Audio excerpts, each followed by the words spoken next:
part of the presentation near the end, but good to see your faces. So thanks for those of you who said hello, shared. Okay, so we're far enough into the pandemic, and I think even before that we were using Zoom, but with the pandemic, we've really been using tools like this so much. And so there's actually been research now into Zoom fatigue.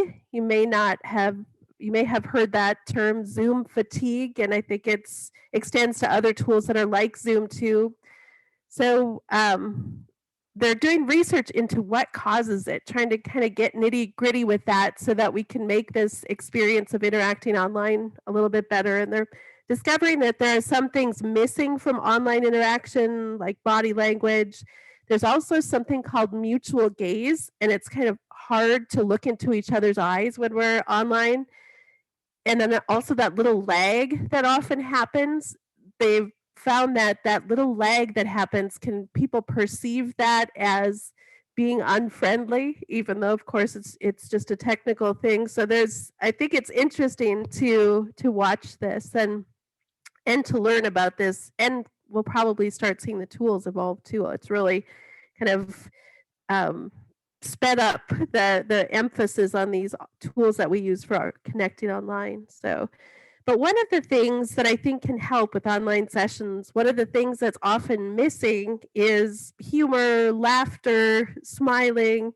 And I'm not a big joke teller, but I thought I would start this session first with some images of people smiling or laughing. They say that it's contagious. We see people smiling and we've got a reflex or natural instinct to smile too. And I want to focus on that or stick with that for our icebreaker. And we're going to use the chat for this. So if you would share in the chat someone or something that makes you laugh. This is just our icebreaker. We're going to have a few different ways to interact through the session, but this is our first, and we'll use chat for this. So someone or something that makes you laugh. It could be a comedian, a friend, a family member. Ah, the ladies I work with. Good. That Colleen, that is exactly what I was hoping. And Diane, yes. So these are all great. But one of the things that I want to emphasize is that there is a place for laughter in the workplace. So good. But yeah, baby giggles, animal videos. Yes, my son is a huge fan of those. Good. I'm a big Bill Murray fan. Bill Murray can almost always make me laugh. So laughter maybe isn't the best medicine, but it is good medicine. It's good for us. It helps us in the moment, and regularly laughing, it has long-term benefits too. There's something now, you may have heard of goat yoga, but there's also something called laughter yoga, where you go and you do some exercises in the beginning where you force yourself to laugh. But then, of course, like almost always happens when you do that, you start to really laugh. So that's laughter yoga. Their businesses are having training laughter workshops, kind of recognizing how powerful this can be. There was a study of people being treated for heart conditions, and they all did the same.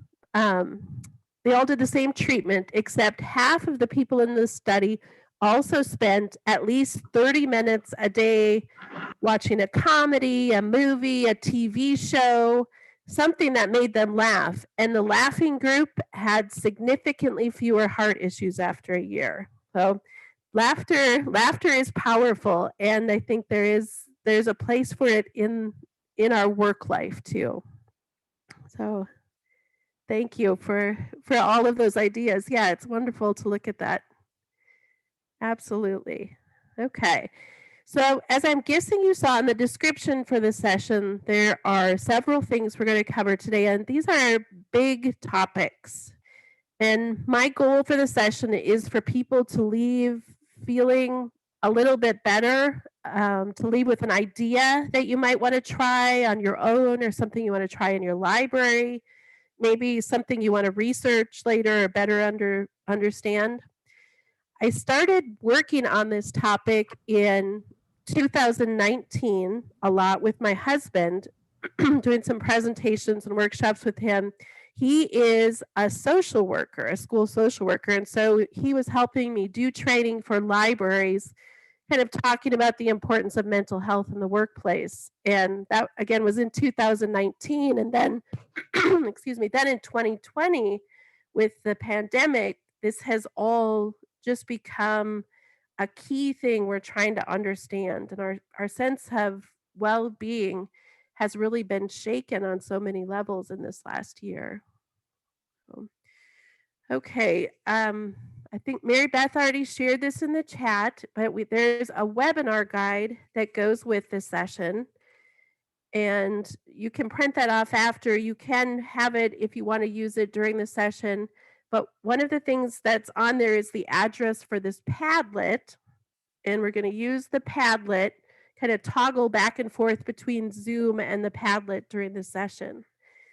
Mary Beth said we had at least one or two school people on. So the school people may be familiar with Padlet, others may be too, but this is something I'm seeing used more and more, and I really like it. So for this first use of the Padlet, let's go ahead and use that link in the chat. Let's go over to the Padlet, and I just want to know what you think of well-being. What does that term mean to you? And if you follow the Padlet address, then you'll see that first question, what is well-being? And you'll see that you can add comments there. So I'm seeing people weighing in there. Happiness, contentment, satisfaction, calm, balance. Yeah, lots of really good self-care.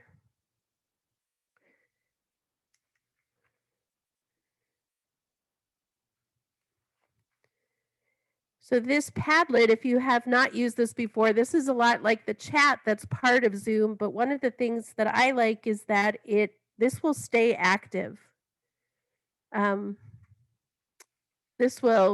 You'll still have access to this after the session, and it kind of keeps the different topics in their own little square too. So I like that. So yeah, lots of really great things being shared there. So if you think about well-being, if someone has a high sense of well-being, what does that mean?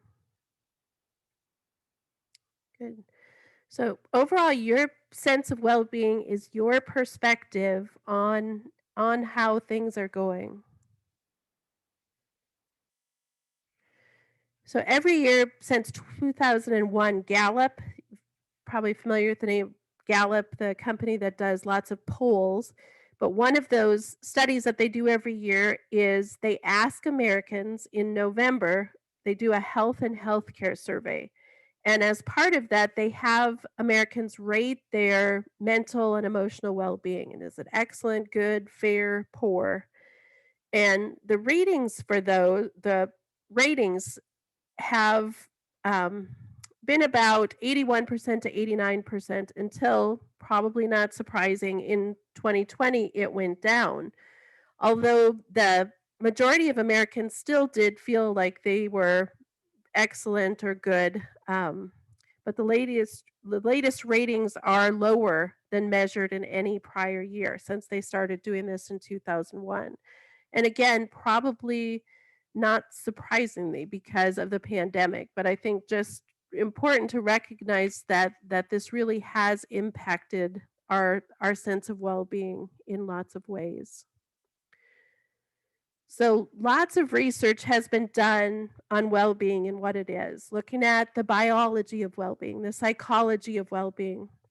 And Gallup, again, familiar name, known for their polls, but polling is not actually the only thing or even the primary thing that Gallup does. They also do in-depth research into factors related to the workplace. And they completed a huge study. Gallup researchers did a huge study related to people and our sense of well-being. And one of the things that I like about the study that they did is that they did this research in over 150 countries. And they didn't just do polls, but they did more in-depth research too, and we'll talk about that in a minute. But based on this research, they identified 5 dimensions or elements of well-being, and I find these useful as a way to think about and talk about well-being and how to boost it, how to support it.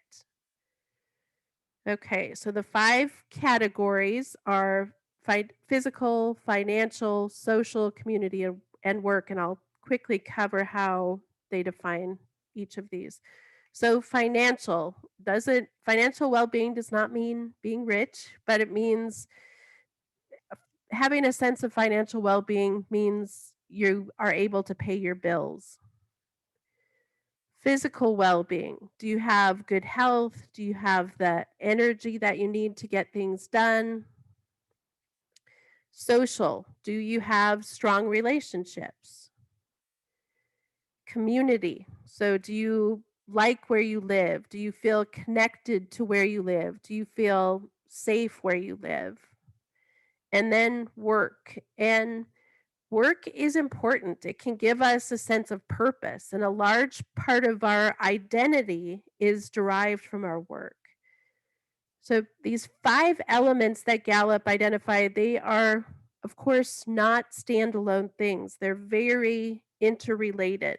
So if something major is going on with your physical health, for example, or with something's going on with an important social connection, that's going to impact you and your work. And conversely, if your work is not going well, that's going to impact your physical, probably will spill over into your social. So these things are very interrelated.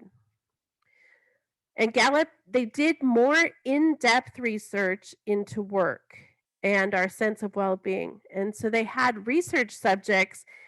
They researched people at work, and with their research subjects throughout their workday, they did things like they took saliva samples and measured people's cortisol levels. They measured their heart rate, their blood pressure levels. They had them carry handheld devices and rate their mood throughout the day, including some context about the events that were happening at that point. So they wanted to really understand how is our well-being impacted at work. Okay, so work is important. It's really key in our sense of well-being. So I want to spend most of this session talking about what we can do to make it better. And I want to talk about that from 3 perspectives. What can we do individually? What can we do in our organizations and our libraries? And then just briefly, I'd like us to look at and think about this big picture on the societal level. So we'll start with individual. So of course, one of the tests of this, your feelings of well-being around work, is how you feel when the alarm clock goes off and it's a work day and you're getting up because you need to get ready to go to work. So I think it's unrealistic to expect that we're just going to be, giddily happy every day, popping out of bed with a huge smile on your face, although there may be people who do that, but not me. But the way you feel about going to work overall, though, I think is a good gauge of your sense of well-being related to work. And during the pandemic, feelings of well-being have been challenged in ways that may have you groaning when that alarm goes off in a different way. Wearing a mask all day, being worried about physical safety, everything feeling strange, things feeling stressful. So thinking more about that in our well-being at work, I want to talk about some of the things that go into us having a sense of well-being at work. 4 things that have been identified, and I'm going to talk about each of these, are mastery, autonomy, relatedness, and purpose. I'll show you some statements and see if these kind of ring true as you think about your job. So how about this one? This is mastery.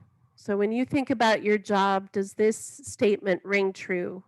Are you in a role that's a good fit for your strengths and skills? How about this one? People who feel a high sense of well-being often are part of that is because and I hear this a lot from people working in libraries is the variety. You're always learning new things. You're always trying new things. You're involved with new things. So people like that sense of mastery contributes to our well-being. This one is autonomy. So having control over your work, having some independence. So autonomy is something that many of us are looking for, and it kind of grows out of mastery. So I'm good at this, and no one is watching over my shoulder telling me exactly what to do.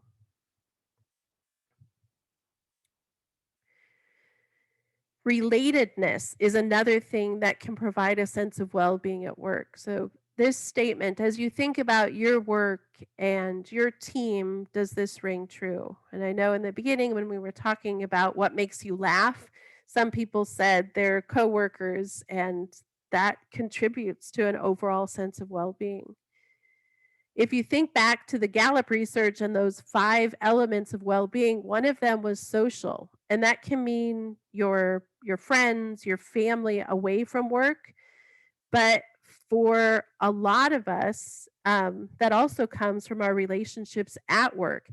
Even if you don't hang out outside of work, do you enjoy working together? Do you care about one another? Those things all contribute to your feelings of well-being at work. And it's of course not just your coworkers, but your patrons too, relationships with them too. Finally, purpose. So research has shown that feeling that we are doing meaningful work is connected to our sense of well-being.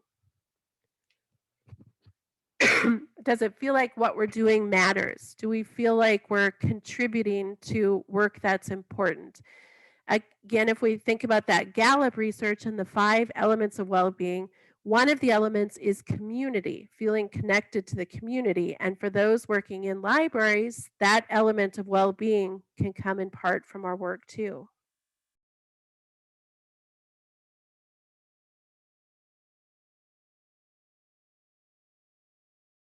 So during the pandemic, again, it it has been hard, and we've been many of these things have been challenged.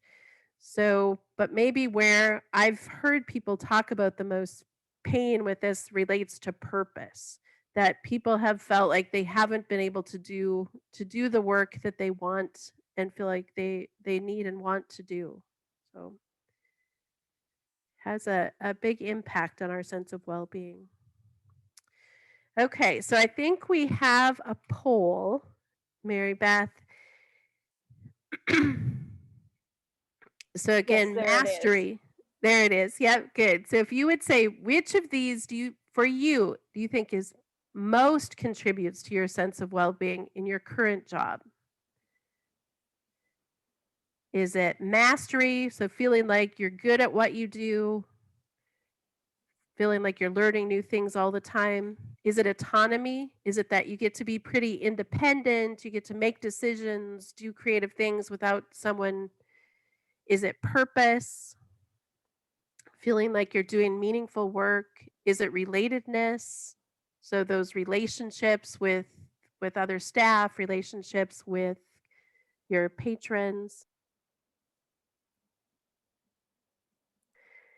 And I think all of these are probably important on some level, but I'm curious to see what people feel is most important. I think it just kind of gets us to think about these as they relate to ourselves. So go ahead and choose one and let me know if you want me to talk any more about what any of them are. If you had to choose one, which of these do you think most contributes to your sense of well-being?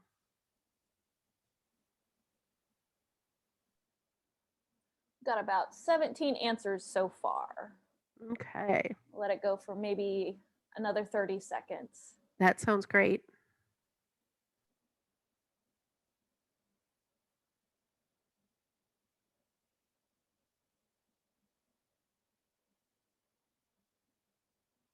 And I should have made these 3 separate polls, but I put them all in one survey, but we can relaunch it again for the next one too. All right, about 10 seconds left. We have about 24 answers so far. And then I'll show the results once we end it here. I'm going to go ahead and end it. And we're going to share the results. All right. So it looks like purpose just barely beat autonomy. So autonomy, very important. Purpose, very important. And again, I'm guessing that as you looked at this, you felt probably felt like all of them matter on some level, but I wanted to know what people felt was most important. And purpose wins. Good. Purpose wins. All right. Thank you. You're welcome.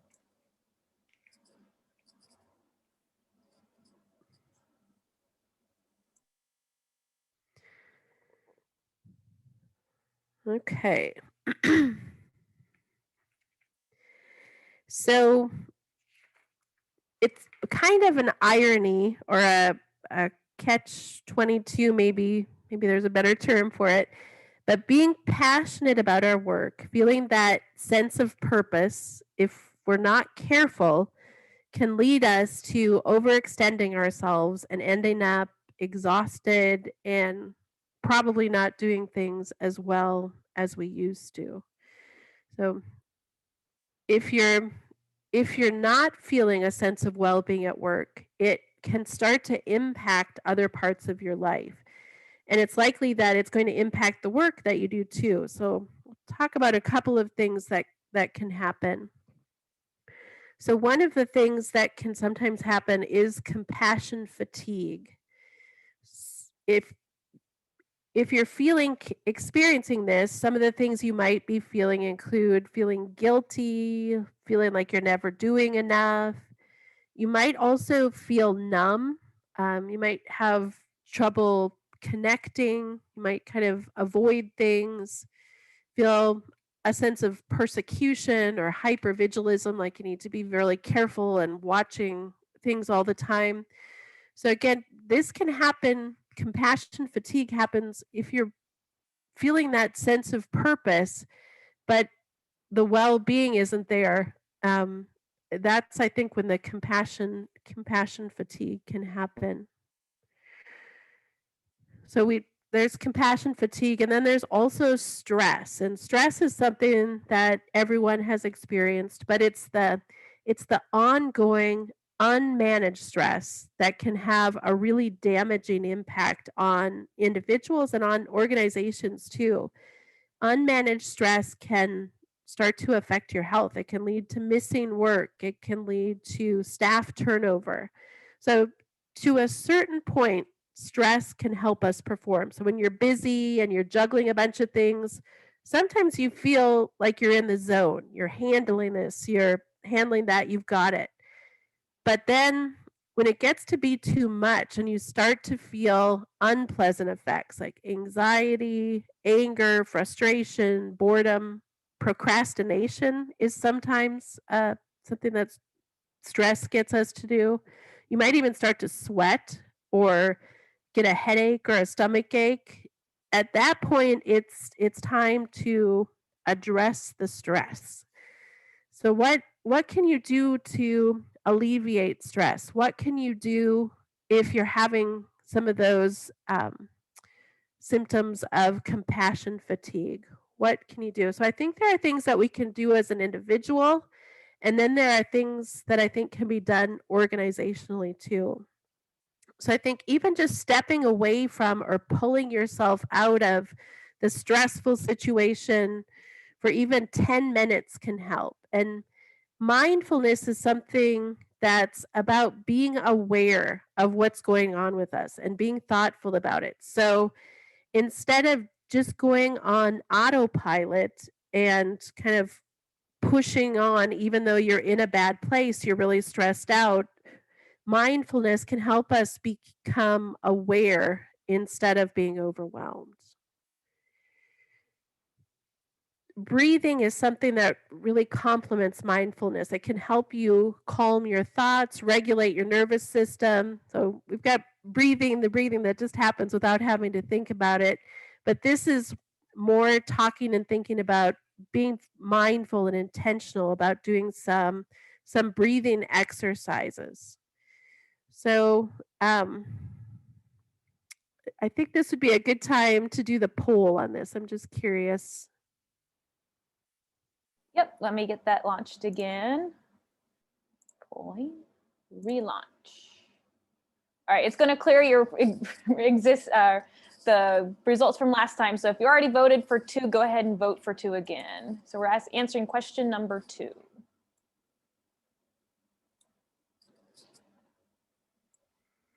Okay, so do you use breathing techniques to help with stress, relaxation, and meditation, mindfulness?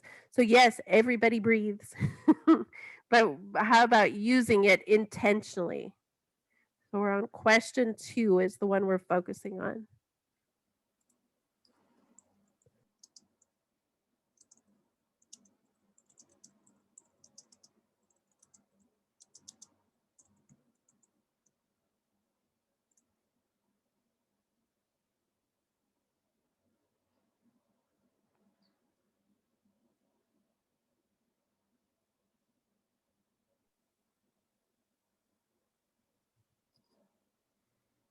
Okay, I think that's probably Okay, yep, I'll go ahead and end the poll. We've got 23 answers. yes, And great. there we go. Okay, so yeah, it looks like a lot of people are doing this at least sometimes. And I feel like if we had asked this question a few years ago, that number would have been lower. I feel like this is something that's we're kind of becoming aware of the positive impact of doing this. So this is something breathing techniques. It's not just something, happening in yoga studios and things like that, but doing this kind of breathing exercises. It's being used by the military, by surgeons. Um, it's all about pulling yourself into the moment and taking deep, slow breaths. So there are lots of different exercises that you can do. We already did that poll, but I'm going to tell you about one called box breathing. This is one that I like.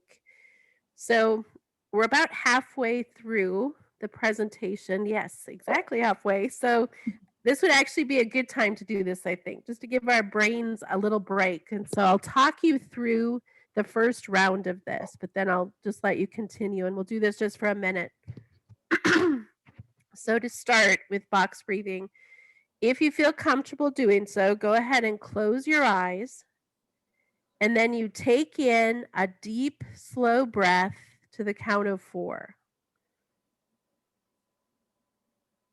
And then you hold for a slow count of 4. And then you breathe out for a count of 4. And then hold again. And it's also called 4 square breathing. But I think that's just the image that if we close our eyes and really just focus on this, that's the image that we have. And just to focus on relaxing your whole body, closing your eyes, sitting, slowly doing this, kind of focusing on it and being conscious of what you're doing. So that's box breathing. And there's also, if you have others, if you have others that you use, I know figure 8 is another one that people do that's sort of similar, where you just visualize that figure 8 and you're as you breathe in, breathe out, and hold. So, according to the Mayo Clinic, there's sufficient evidence to suggest that this kind of intentional deep breathing can actually calm and regulate our nervous system. To finish this Zoom on the way home. All right. So it can lower your blood pressure. It can provide an almost immediate sense of calm and improve your mood. But the benefits of deep breathing, of doing this regularly, go beyond that kind of in the moment stress relief.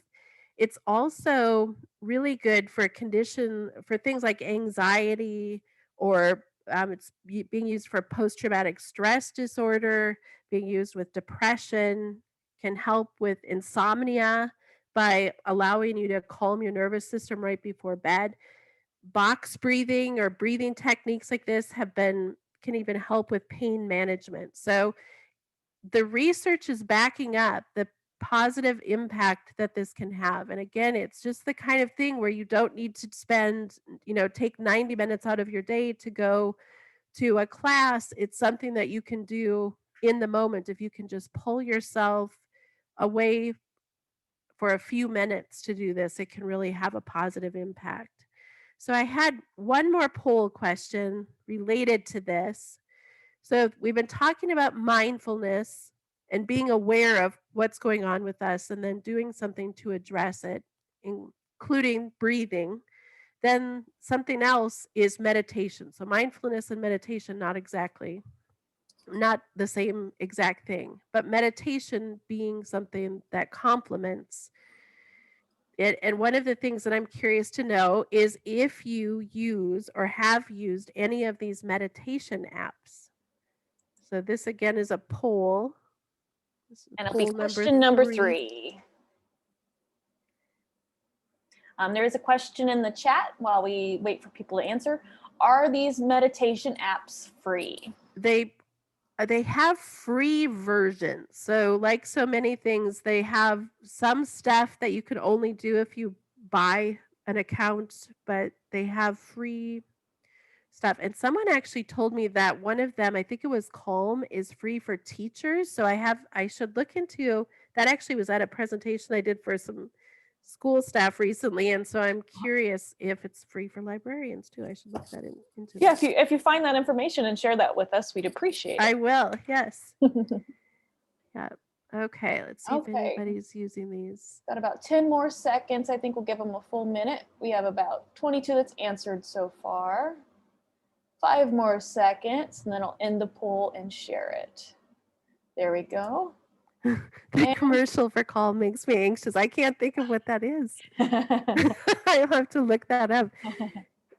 To be totally honest, I don't use these either. It isn't a good fit for me, but I know enough people who do like it and do get a lot out of it. As my husband uses Insight Timer. Yeah. So I think it's, there are lots of different things and what works for one person, but I think we should keep trying things, keep finding things that work for us. And that we should also, I think it's great to be talking about this. So if you use an app and it's working for you, there might be a feature that I haven't tried that you find really useful. My husband uses Insight Timer for the meditations for sleep, actually.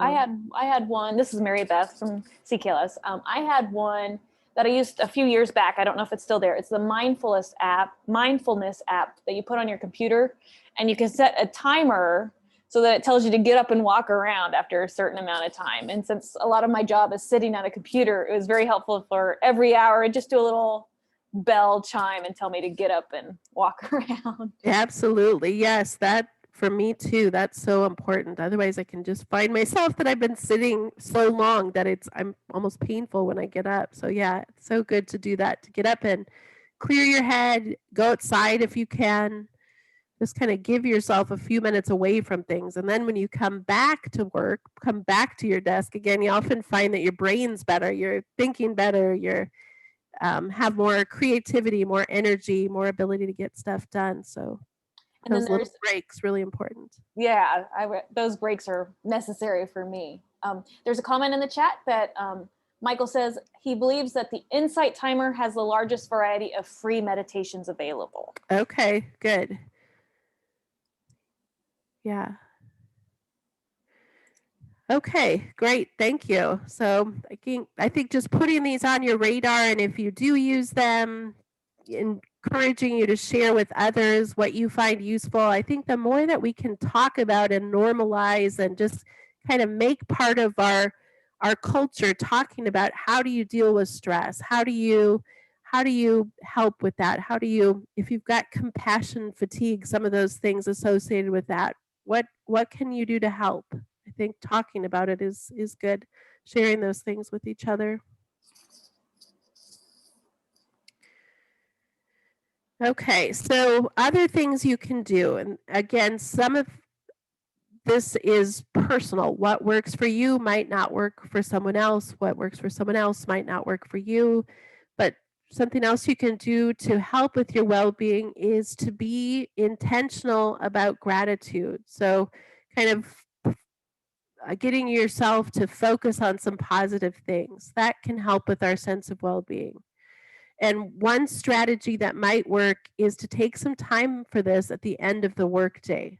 At the end of the workday, just to do a quick kind of inventory. What are some things that went well? What's something you can do for self-care before you come back to work the next day? And at the end of the day, really setting your intention to shift your focus away from work so that you can relax and be present in your non-work life. And that will help you be better when you come back again to work the next day. I think a lot of us have a tendency to kind of keep processing work after work and often processing problems or things you didn't get to. But if you can get yourself to kind of recognize and pay attention also to all the things that you did get to, that sort of being intentional about gratitude can really be help with our sense of well-being. Another thing that works for some people is to have things to look forward to. It helps to have that, it helps with the positive orientation. And it might be, seeing your dog. It might be that you get takeout every Tuesday. It might be a TV show, like for me, Discovery of Witches, or a book, a new book that's coming out. It might be that you're going to connect with your nephew to do yoga, or you're going to have a special coffee or something. But having those things to look forward to, that's something that really helps some people kind of help themselves have that positive orientation. And I stick this one in again, just a reminder that humor can help. It can help with our sense of well-being and that there is a place for it in our workplaces. Okay, so let's go back to the Padlet again. I want to see what you think about this. What you do or have you done to foster your sense of well-being at work? So if you would go back over to the Padlet and share some things there. Are there things that you do, things that you could do? Oh, good. People have already started sharing. Taking breaks, absolutely. Yeah, we can feel that we're too busy to take a break, but it really does help. Just taking a brief break actually makes us more productive when we come back. It helps us be in a better place, more creative, in a better mood.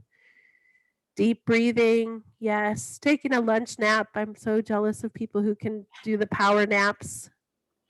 Chocolate, yes. Showing gratitude for others, yeah.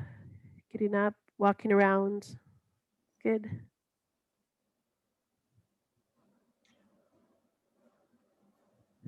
Jiffy Burger Cyclones.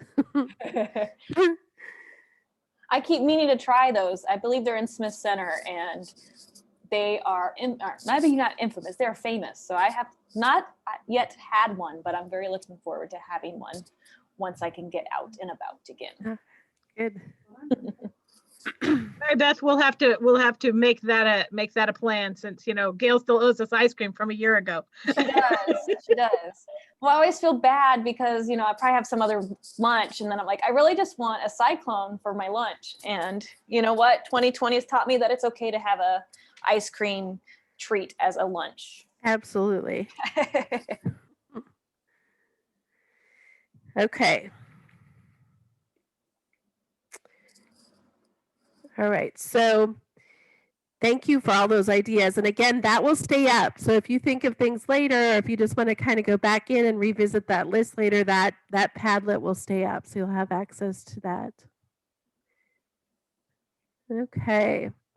So there's a strong correlation between how you feel at work and how you function at work. So if you are happy, content, satisfied, then it's likely that you will be competent. You'll be autonomous, handling your tasks, your responsibilities effectively, doing a good job.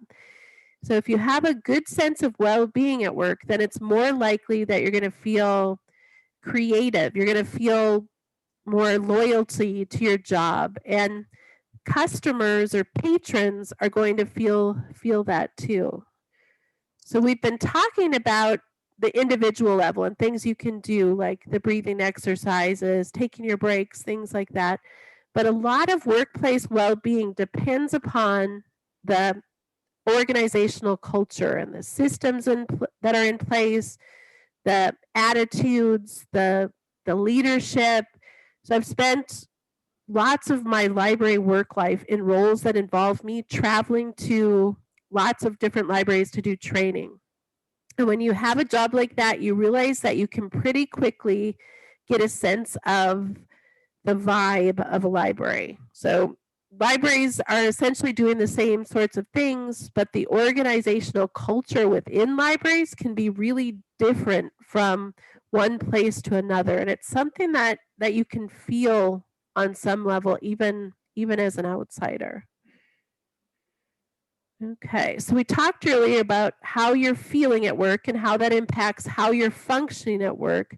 So it really is in an organization's best interest to embrace this idea of supporting the overall well-being of employees. So if you think about those 5 elements of well-being, financial, physical, you can see that workplaces do different things to support those elements. So things like if you have health insurance or if you get vacation days or sick days, those are things that many workplaces do to support the overall well-being of employees.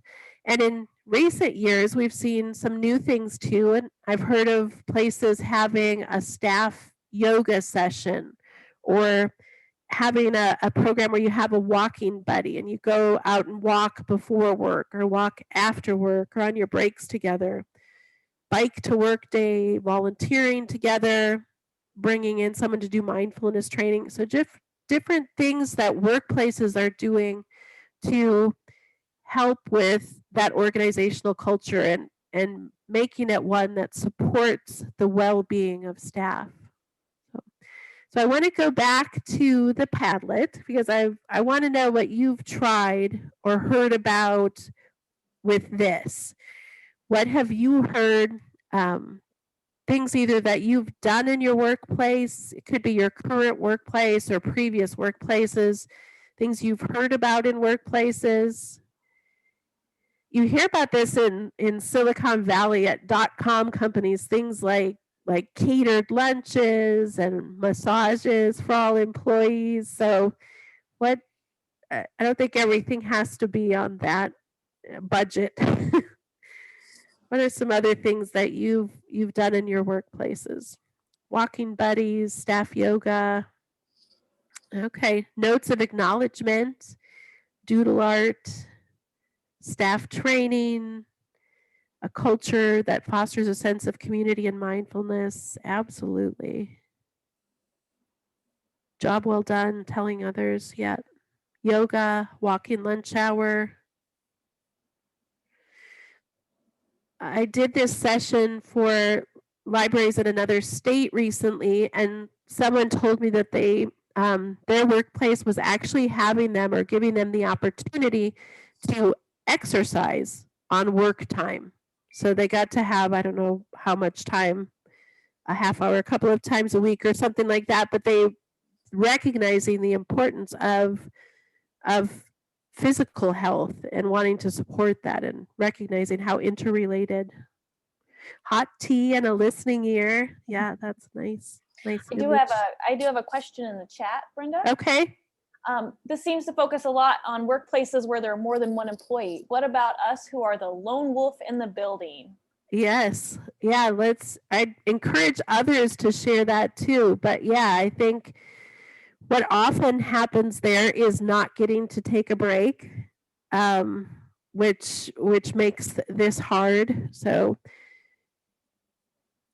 I'm wondering if there's some ways to either do some of these group things that are mentioned with either if you share the building with the city, do it with some of the city staff, or maybe some of the other businesses in town, or if there's a way to do like a secret pal with the library patrons or something. I don't know. I'm just I'm just spitballing for the lone staffers that can't be their own secret pal. Well, maybe yeah. you could, and then you'd always get what you wanted, but This might be a really good opportunity to plan a wellness library program that you are giving with your community, so that gives you that sense as the solo librarian that 15 minutes of break time, whether it's yoga or mindfulness or breathing. I mean, think of where we are. I mean, right now this can happen through Zoom, but that's not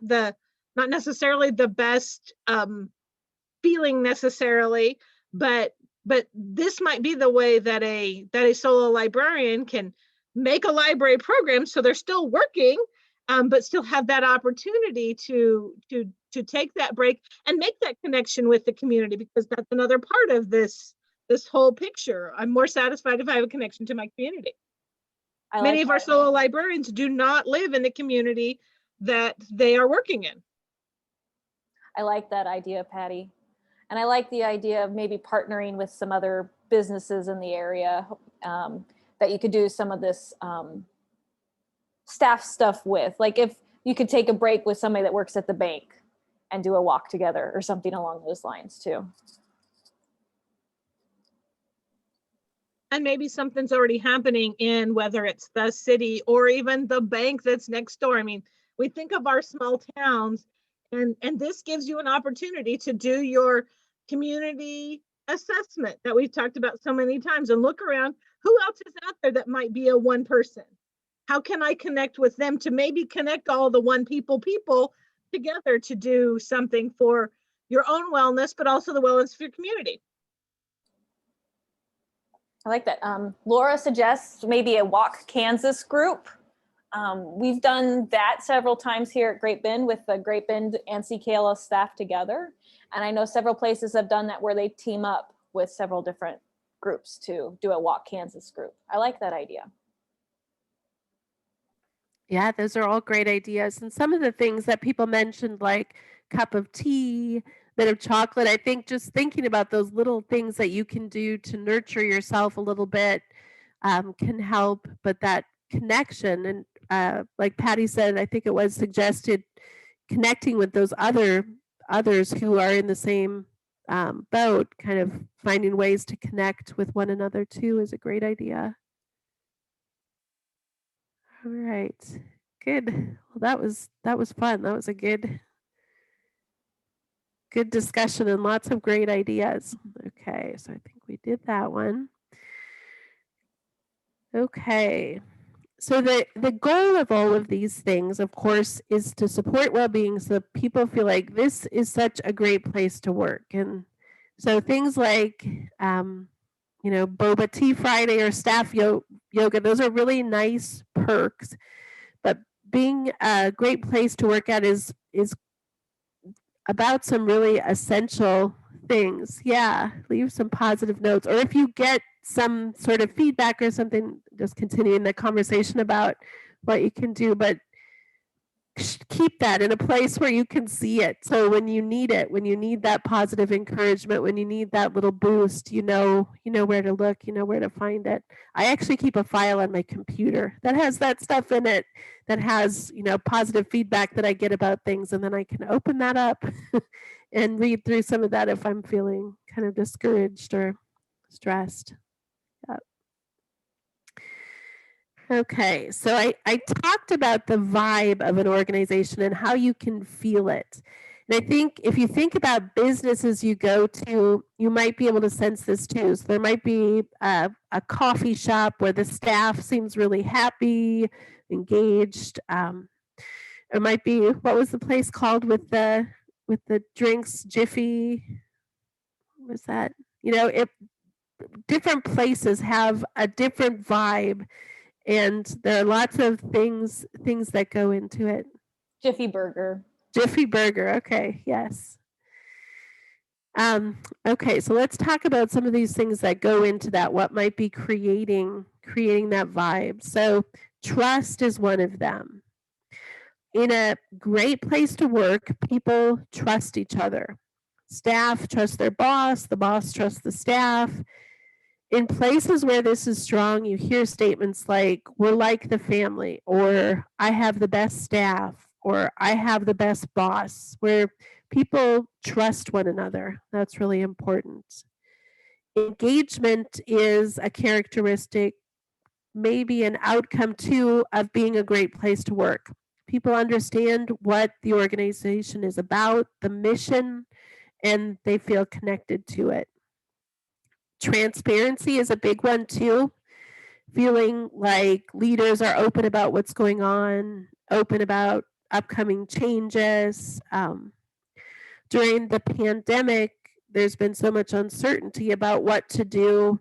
And so often what I hear from staff is they have appreciated when it feels like there's transparency about that, saying we don't know when that's the case, and asking for input from staff too. Good communication goes along with transparency and is key too. So we're humans, and communication is key to our interactions. It needs to be regular, it needs to be two-way, it needs to involve giving and receiving feedback.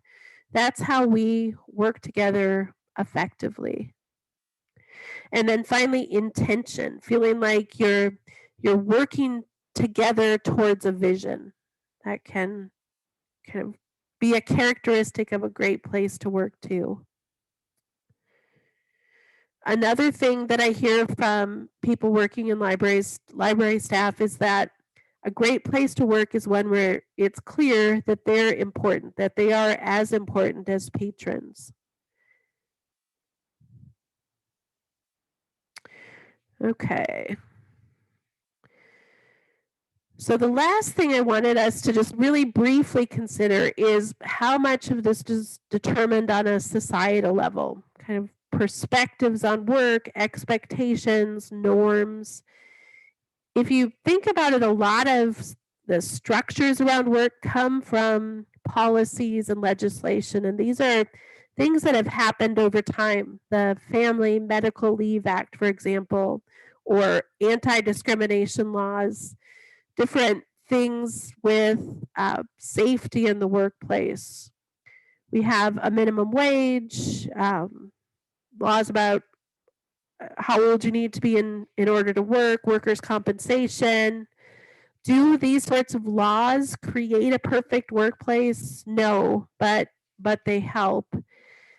But beyond what's legally required, we have our societal attitudes and beliefs around work, and Americans are notorious for working long hours. And I think there are lots of good things that exist to support workers, but I also think there are places where we can improve too as a society. Just kind of throwing that in at the end, but kind of getting us to think about, I think that it's changing and it's shifting, and we're kind of recognizing the importance of overall well-being and how that contributes and is interrelated with workplace well-being, and doing things to support that is best for all of us. Okay, so to recap, work and our well-being is something that's shaped by different things, and there are things we can do as individuals to increase our sense of well-being at work. There are things that can happen in our organization, so systems and supports and that can be put in place, shifts to our workplace culture that can help increase well-being. If people are encouraged to take their breaks, if people are encouraged to step outside, if people are encouraged to take time to eat lunch, those sorts of things. And then there are the societal things too, the policies and laws, but also our attitudes and beliefs about work. So, all right. So I think we're getting close to our, yes, Yes. end time. So as we start to wrap up, got this slide again. So we covered a lot of stuff, some big picture things, some important concepts. And so as I said in the beginning, depending upon where you're at, your personality, what's going on in your overall life, different things that we talked about may have resonated with you more than others. But I hope there was something that sparked for you, something that you want to do, something you want to read or talk about with others. So let's go back to the Padlet one last time. And I just want to know, what's one thing that you could do to help with work and well-being? An individual thing, an organizational thing? What's one thing? So we're back in the Padlet. I like the sneaky pals idea too. I think we might have to look into that as a system-wide sneaky pal. Yes. I don't know how we would do a reveal, but that's details. We can figure it out. Yeah. We did our local reveal over Zoom. We could do this over Zoom. That's true. CKLS is limitless in their possibilities. Anything to pos- make our libraries happy. Yes, exactly. In the chat, what about a positive note included with a book in a courier bag? I like that too. Just share like a happy little note when you send a book or whatever off to another library. Maybe a sticky note with the smiley face on it. That always brightens my day. So Yeah, I love it. And great ideas being shared, chocolate, cookies, music. Yes, great ideas. So again, remember that the Padlet will stay up, so you will have access to that. And it looks like we're at the end of our hour, so I don't want to keep you longer. But if anyone has questions, we actually have, I think, about a minute. So if anyone has questions or anything that you want to share with me, share with each other. and I will say, Brenda, that we do stay on a little after. So Okay. if we Yep, go a little over, that's okay too. Sure. Okay. Well, thank you so much, everyone. I love all of the ideas that you shared, and it sparked some good conversation too. So thank you so much, and be well. Thank you so much, Brenda. I appreciate you coming to share this with us today. I think we've got a lot of good ideas, and it's always good to see everybody again too. Yes, good.